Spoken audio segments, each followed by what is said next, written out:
அனைவருக்கும் வணக்கம். இன்னைக்கு இந்த வீடியோவில் நம்ம என்ன பார்க்க போகிறோம் அப்படின்னா, சம்மங்கியில் வர மொட்டழுகல் நோய், அதன் அறிகுறி என்ன மற்றும் அதற்கு தீர்வு என்னங்கிறது தான் பார்க்க போகிறோம். சம்மங்கியில் வர மொட்டழுகல் நோயோட அறிகுறி என்னன்னு பார்த்தோம் அப்படின்னா, பூக்களில் வர காப்பி கலர் புள்ளிகள் சின்ன சின்ன புள்ளிகளாக ஆரம்பித்து பெருசாகி அதை அப்படியே நாளடைவில் பூக்களையே கருக செஞ்சு கீழே விழுக வச்சிரும்.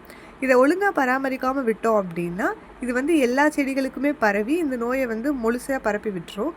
இதற்கு தீர்வு என்னன்னு பார்த்தோம் அப்படின்னா, நம்ம ருக்சோ பயோடெக்கில் இருக்க ஃபெடிலிட்டி ஏக்கருக்கு 2 பேக்கெட் கொடுக்கறது மூலமாக இந்த நோயை நம்ம முழுமையாக கட்டுப்படுத்தினா எப்படி பயன்படுத்தணும் அப்படின்னு பார்த்தீங்கன்னா, இது தேவையான அளவு தண்ணீரில் 2 பேக்கெட்டையும் ஊற வைக்கணும்.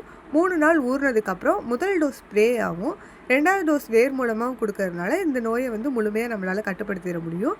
மேலும் இதை பற்றி தகவல் தெரிஞ்சுக்கணும் அப்படின்னா ஸ்க்ரீனில் தெரிகிற நம்பருக்கு கால் பண்ணுங்கள். இது போன்ற தகவல் தெரியணும் அப்படின்னா நம்ம விவசாய ஆலோசனை குழுவில் இணைஞ்சுக்கோங்க. ஸ்க்ரீனில் தெரிகிற QR ஸ்கேன் பண்ணிங்கன்னா நம்ம விவசாய ஆலோசனை குழுவில் இணைஞ்சிக்கலாம். நன்றி, வணக்கம்.